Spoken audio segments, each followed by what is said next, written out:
Ladies and gentlemen, welcome to Creating Tailwinds Podcast by FlightPath Financial with your hosts, John Urbick and Jared Adams. Join us today as we discuss the power of infinite banking. And here we go. Well, hello, John. Greetings. Welcome again, sir. Oh, Jared, how are you today? Fantastic. Hope you're having a good day. I couldn't have had a better day. Thank you. That's awesome. You guys got to spend some time today with the missus? We did. Actually, we went into up into Atlanta. I went and I bought a very nice suit. I don't do that very often, but Nice. for Veronica's wedding, went out and popped for a suit, and it'll be ready in a little while after they tailor it. So that was awesome. our afternoon. How's the planning coming for the wedding? I hear that if you just tell anybody you're having a party, no problem, cheap costs. But as soon as you say the word wedding, through the roof, at 100% markup. Isn't that the truth? And I think you've just done several people out there listening a giant favor. Listen to what Jared just told you. Do not tell them it's for a wedding. Otherwise, crack out your checkbook. But that planning's coming good. How far ahead is it? How much more time? It's not till November 1st. Okay. So, plenty of time. Yeah, plenty of time. Just getting ahead of the curve a little bit, that's all. That's awesome. Yeah. That's great. Well, I know we kind of left off with a teaser last time. So in true to form, I think we should pick up right there if that's okay with you. Sure, there's always plenty to talk about with qualified plans, the 401k, and all the related products that find their way into that asset class or group. Yeah. Right. Yep. So absolutely. the teaser that we kind of left off with last time was once you do get IBC, once you've caught it, right? Because we've always said it's something that's caught, not taught. Once you've caught it, some of the questions that I've had recently from a couple of clients was, why aren't more people doing this? They're like, I don't get it. This makes so much sense to me. There's all the protections, all the guarantees, the return that you receive, internal, external, eternal, all of these items. I don't understand why more folks aren't doing this.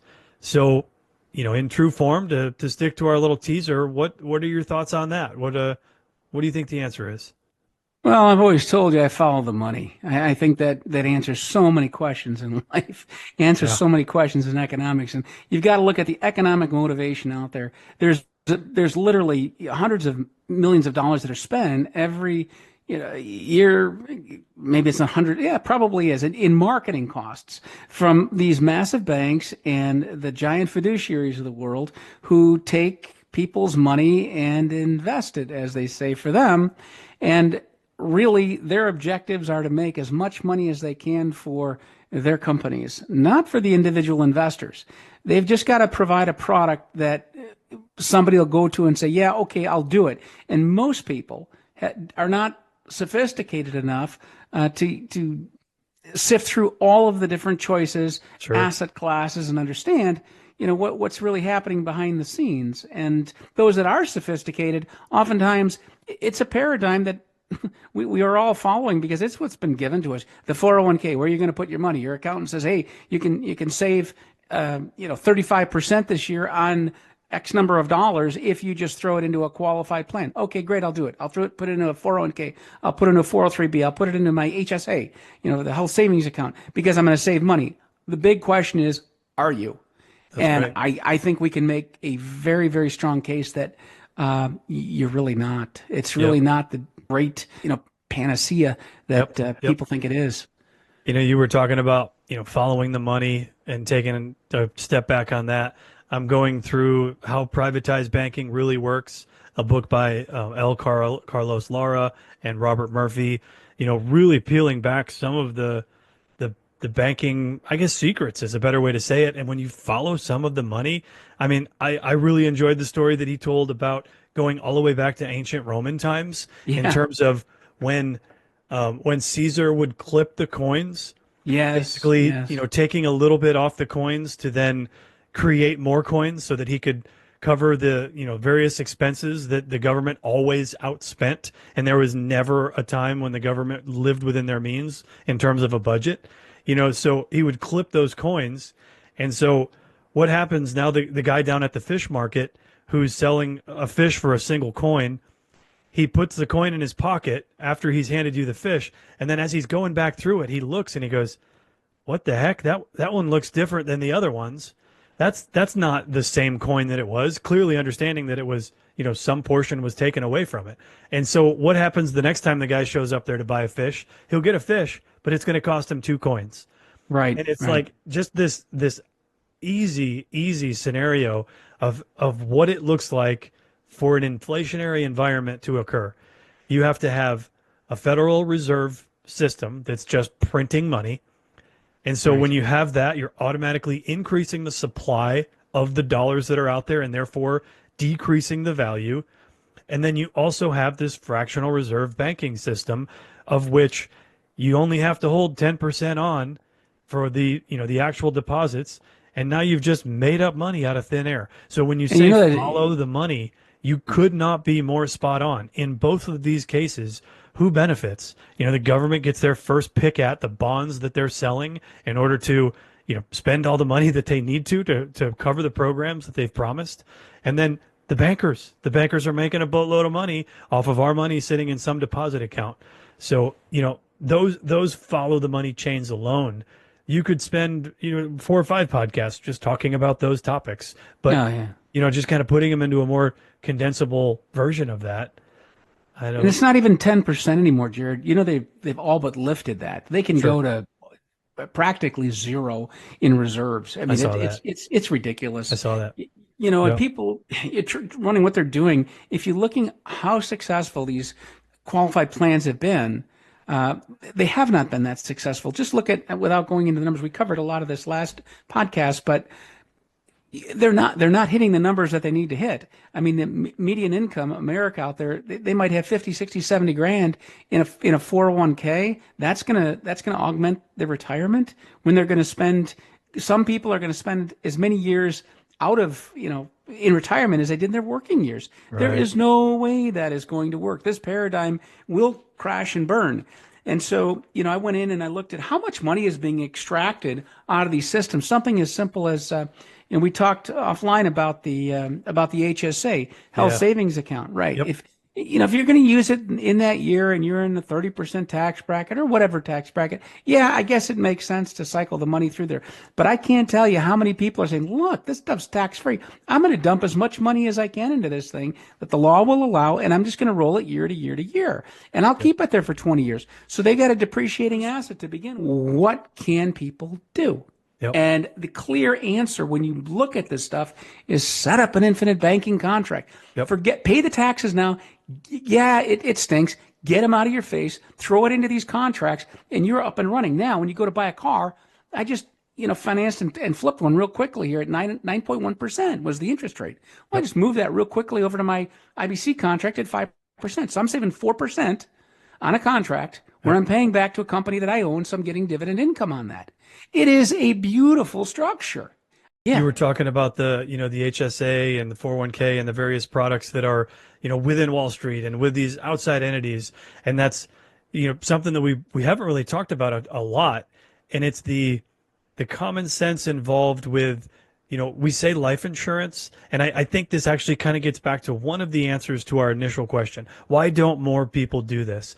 When you say whole life insurance, I think given, a generation behind us and, anybody that's been around for 40 or 50 years, they automatically just have their stomach churn when they hear that word, because there was a lot of bad press in the late 70s, early 80s about this product. And it probably wasn't that great at the time, but, a lot of things have changed over the course of 40, 50 years. And for someone to just go, oh, never do that, that's a horrible idea, without at least, giving it its due cause, I think that even goes back to answer some of that original question.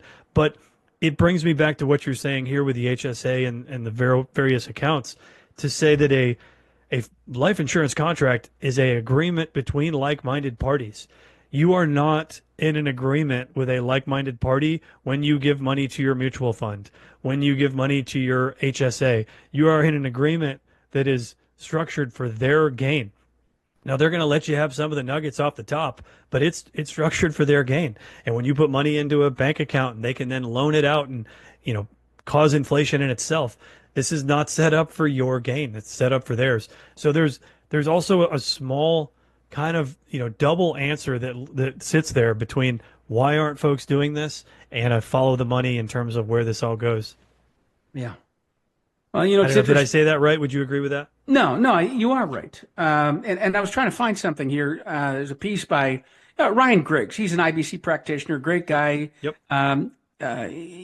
He's an economist by training. Super smart guy. Yeah, smart guy. And so he wrote in this thing. I'll just read it because I think it's pretty good the way he says it. This is what IBC is. It's the best way to build and deploy capital.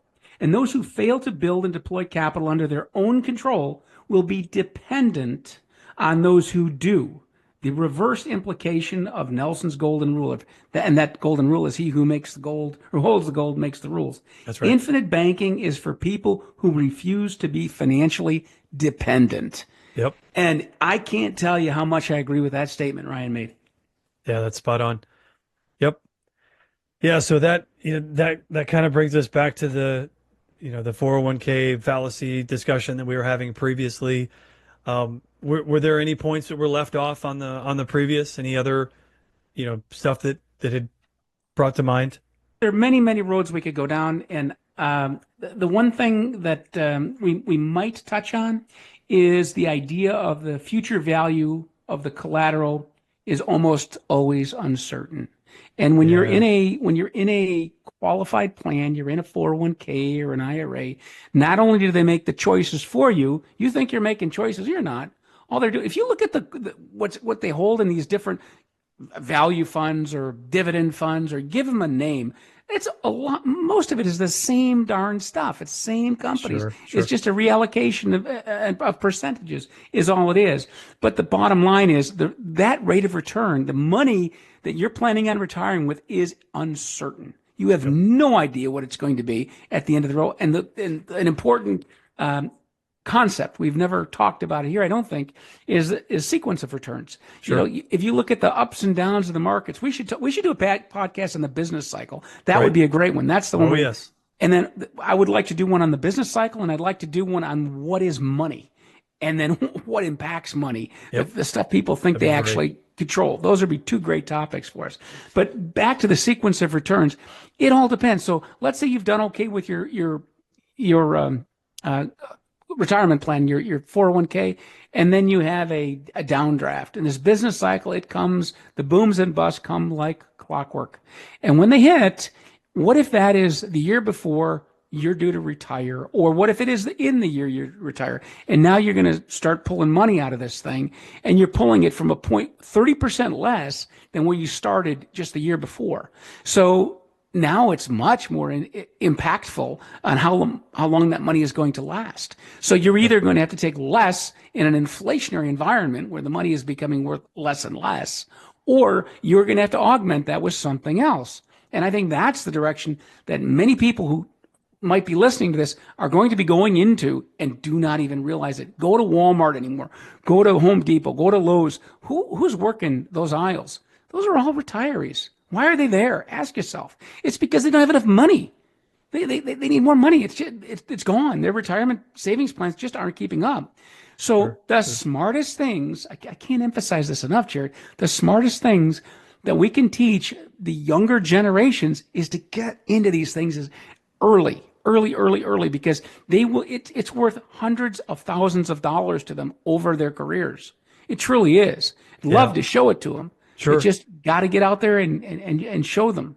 I just showed one today where a gentleman, starting in their late 20s, by the time that they were in their early 70s, for every dollar that they gave to their contract, they were expected to generate about 6x for dividends.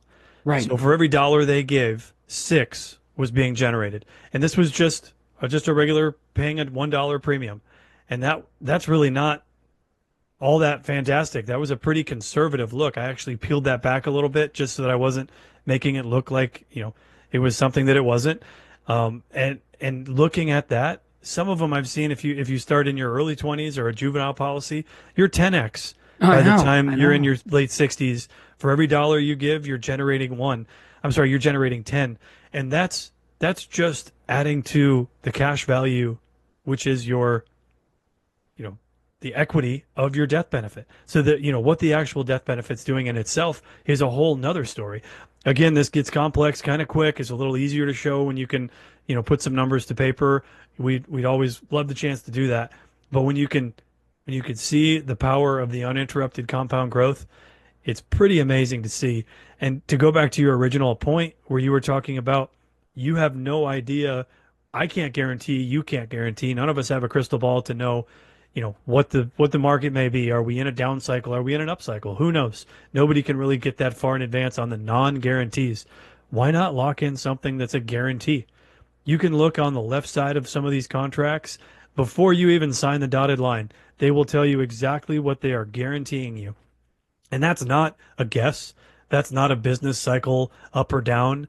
That's a guarantee that's written in paper. So I can't understand why more people don't take advantage of that when you look at it from that light. Yeah, it's simply, I believe, they don't understand the mechanics of how money works, how the banks calculate their profits, how they protect themselves. Some banks are more conservative than others, and so they're going to charge you additional fees in other places. They're not going to give you as much as a rate of return. They already give you paltry returns. It's because they have to figure out, how are we going to, whatever we're giving this money for, we have to make sure that we're covered. What if it's real estate? Well, gosh, during that last real estate meltdown with the not the savings and loan crisis, the collateralized mortgage obligations, the CMOs, Yep. and what happened to real estate? It imploded. And so if you've got somebody out there who's putting 5 or 10 or even 20% down on a property, and then that property rolls and now is worth 40% less of when that bank issued the paper, they're in trouble. They're underwater on that property. That's and right. so if that person walks away, and many did, they just mailed the keys to the banks. Banks were just toasted.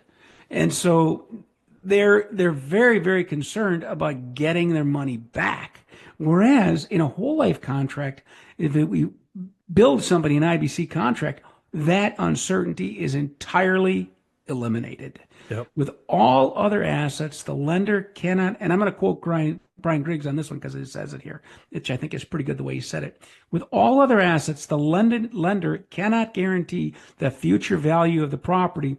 With whole life insurance, the lender can. Why? Because the entire asset is contractually enforceable. So I just think people don't understand the power of this stuff, and it's our job to get out there and show them Sure. how powerful this really is. That's right.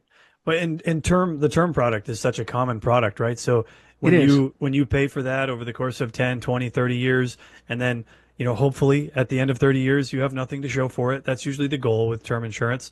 That's a pretty well-known product, but the whole side of it's not as well known, and it gets muddied real quick with all these IULs and VULs and GVULs and fill in the blank.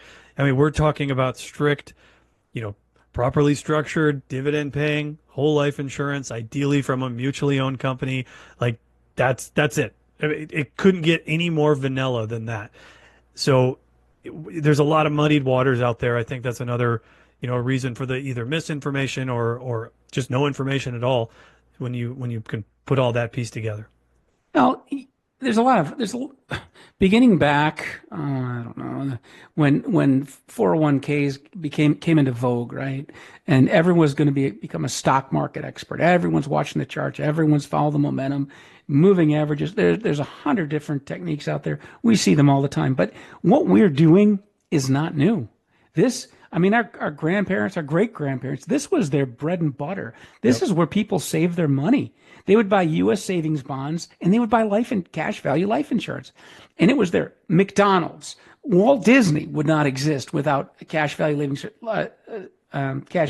insurance. Yep. JCPenny back in the day saved his company with cash value life insurance loans. There's so, and I can't think of, there are many, many examples of it that I can't even get into all those because I can't remember them all. But those three right off the top of my head, massive corporations. And True. And they wouldn't have been here without dividend paying whole life insurance that saved the CEO's bacon. And they came in, they said they bought, really, and they couldn't get the money from anywhere else. Walt Disney couldn't get a loan to put on one of his first productions. They wouldn't give him the money. He got it from life insurance. It's tremendous, Yep. tremendous success stories. Wow. Yeah. Well, there was one other quote that came to mind again from the book that I'm recently going through, and it's a Frederick Bastiat quote.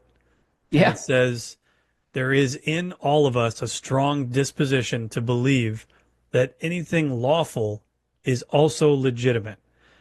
And when you look at that and you kind of unpack that for a bit, and basically the idea is just because a 401k is lawful, it's also legitimate. Or just because fractional reserve banking is also lawful, it's not legitimate. It is one of the most damaging products, in my personal opinion, that has ever hit the shelf that very few people know about. So, when you peel back the layers on there or on that, just because it's lawful doesn't mean it's legitimate. So, maybe apply that to your own life as well, where you can peel back some of the layers and take a look at what's really going on out there. What is your money controlling, or what portion of your money do you have control of? What percentage of interest are you paying, but what rate of interest are you paying in your life? Volume. Yes, the volume of interest. Peel back the onion a little bit and just look at it with a critical eye. I think you'll be surprised to see what you find. I know I was. Yeah, I'm working on some of these illustrative charts now, Jared, to show people, because when you see a picture of something, you're like, that can't be true. It is true. It is painfully true. Nelson, and you remember this. What did he say? He goes, you can't solve the problem if you don't know you can't solve for the solution until you know what the problem is. That's right. And you most gotta be people able to first see the problem in order to see the solution. And no one is seeing the problem. They are just going along because that's how they always did it. That's the way we've been instructed to do it by those who are handling our money when we should be handling our money. That's right. We're far better stewards of it than I think we can say that pretty conclusively if you look at all that's going on in the world right now. I think we do a better job individually. I mean, it takes a really epic meltdown before folks really start being able to even look at that. When they're just getting their couple of percent a year and everything's climbing, I think they're just willing to keep going with it. Obviously, they want more. As long as it doesn't tank, happy. Don't want to do all the extra work. Don't want to manage it. But I don't think you can get any simpler than these products. It does take some education. You got to understand what powerful tool you have at your disposal, but it's not hard. It's not complex, not by any means. So it just takes a critical thinker. It takes someone to be willing to think outside the box. Absolutely right. I mean, in short, the numbers are not going to work. Sure. But there is a solution, and the solution is you take control of your own finances, and you take control of this through infinite banking, and it works. The bottom line is everyone is motivated by their own self-interest. Sure. And nothing as we has should be. changed. Yeah. As we should be. I mean, our goal is to take care of ourselves and our family first. And then after that, we get into our extended family, and then we get into the community. Like, the fact that we have to turn over 35% to the government and then let them distribute it, that is the furthest thing from Austrian economics that you could ever find. Like, it doesn't mean we're not grateful of the system, but goodness gracious, it's just crazy to me. It's a terrible allocation of resources. Our resources are precious; they're finite, and they should be respected. And they're not. They're taking our money and they're spending it on all kinds of stuff. Oh my gosh. Yep. Don't even need to get into that. But I would prefer to have my own money. And if the government says, look, you have to spend this 35% because otherwise we're going to take it from you, fine. I will find some outstanding charities that do great work for human beings and make the world a better place. Sure. And I think I could do a lot better job than they can in Washington. Just that alone would create some competition for them to earn your funds that you would give. And that competition alone would invisibly, take care of some bad actors. Exactly right. Well, this is good stuff. Another great episode. Appreciate you taking the time, John. Any closing thoughts?